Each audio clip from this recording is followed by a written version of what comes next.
Assalamualaikum warahmatullahi wabarakatuh. Om Swastiastu, Namo Buddhaya, salam kebajikan, salam sejahtera bagi kita semua. Perkenalkan nama saya Pasli, saya dari kelas akuntansi B. Di sini pada video ini saya akan menjelaskan mengenai sedikit neraca pada PT Pandawa. Sebelumnya saya ucapkan terima kasih kepada dosen pembimbing yang telah memberikan kebebasan final kepada kelas kami.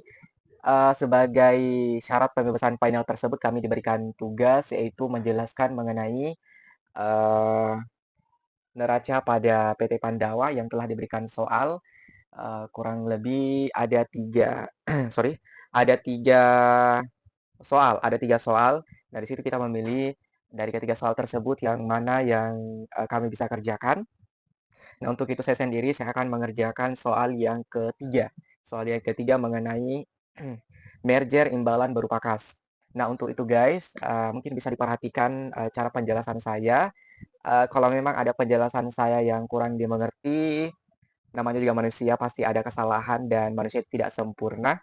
Jadi mohon dimaklumi kalau memang ada yang keliru dari cara saya menjelaskan, mungkin bisa ditulis di kolom komentar atau bisa chat pribadi saya supaya saya dapat belajar lebih giat lagi mempelajari semua kesalahan yang saya lakukan. Tapi insya Allah saya melakukan semaksimal mungkin. Untuk itu silakan cek videonya.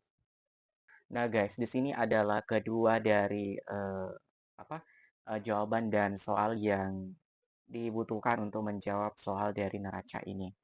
Jadi, ini adalah neraca yang sudah saya kerjakan. Terus ini adalah soalnya. Terus di mana sih saya dapat semua ini? Dari total yaitu 822.400 rupiah sehingga dihasilkan kebalance yang hakiki. Nah, terus di sini ini adalah soalnya. Nah, di sini saya menggunakan soal yang ketiga yaitu merger imbalan berupa kas. Nah, terus ini adalah soalnya yang dimana PT Pandawa memperoleh 100% kepemilikan PT Sanjaya dengan membayar tunai uang sebesar Rp422.400.000. Dalam transaksi kombinasi bisnis tersebut, PT Pandawa membayar biaya legal untuk akuisisi sebesar 20 juta. Terus, atas akuisisi tersebut, nilai goodwill yang ditimbulkan dihitung sebagai berikut, yaitu nilai investasi yang dikeluarkan oleh PT Panorama adalah sebesar segini guys ya. Terus di sini ada jurnalnya kan di sini sudah dibuatkan jurnal, sudah ada jurnalnya guys di sini.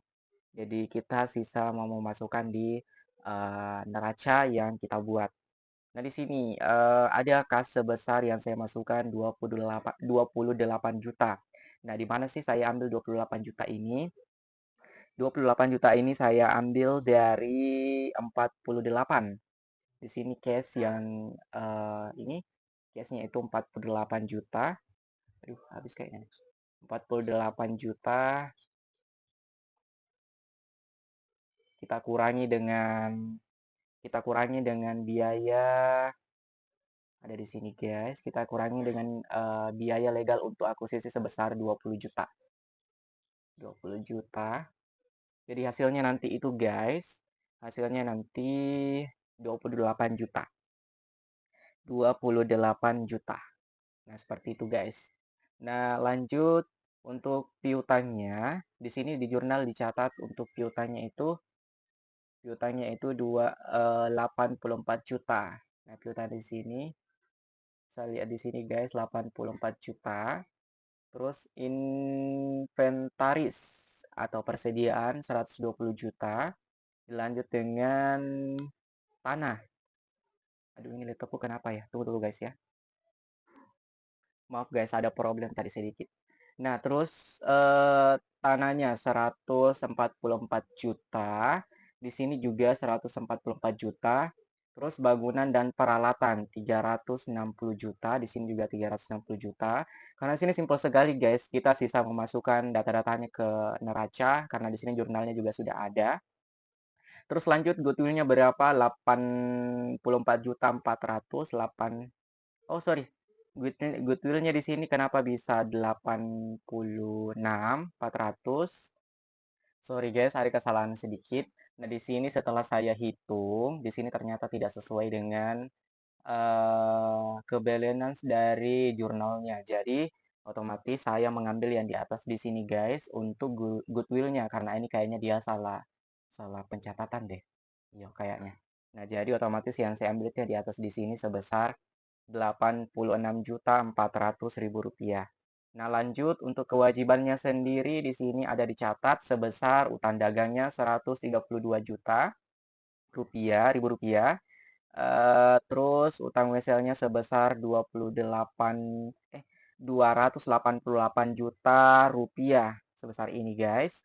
Terus untuk ekuitasnya, ekuitasnya di sini ada modal sebesar Rp422.400.000. Terus ada laba yang ditahan sebesar Rp20 juta.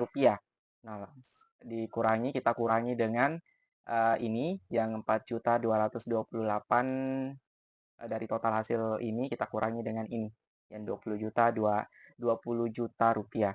Nah, sehingga dari hasil perhitungan antara jurnal dan neraca kita dapatkanlah hasil dari kesimpulan dari hasil pencatatan ini, yaitu kita dapatkan hasil sebesar Rp822.400.000 sehingga balance ya guys antara debit dan kredit di neraca antara aktiva dan kewajiban serta ekuitas. Nah, seperti itu guys. Mungkin ada yang masih kurang paham. Ini adalah data-data dari data-datanya. Ini data-datanya dan ini jurnalnya. Terus ini adalah neracanya.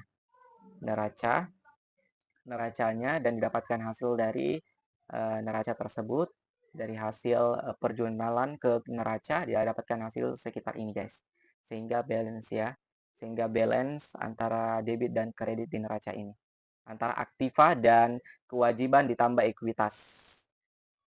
Seperti itu. Oke guys, mungkin itu saja yang sempat saya jelaskan. Mungkin agak masih kurangnya, tapi dengan adanya video ini bisa menjadikan motivasi untuk saya semangat lagi untuk belajar mengenai akuntansi keuangan lanjutan. Dan terima kasih kepada dosen pembimbing yang telah memberikan tugas ini sehingga kita dapat berkreativitas dalam menjelaskan sesuatu hal yang menurut kita belum pernah didapatkan dan kita dapatkan di mata kuliah yang ini. Oke, mungkin itu saja. Kurang dan lebihnya mohon dimaafkan. Sekian dari saya. Wassalamualaikum warahmatullahi wabarakatuh. Terima kasih.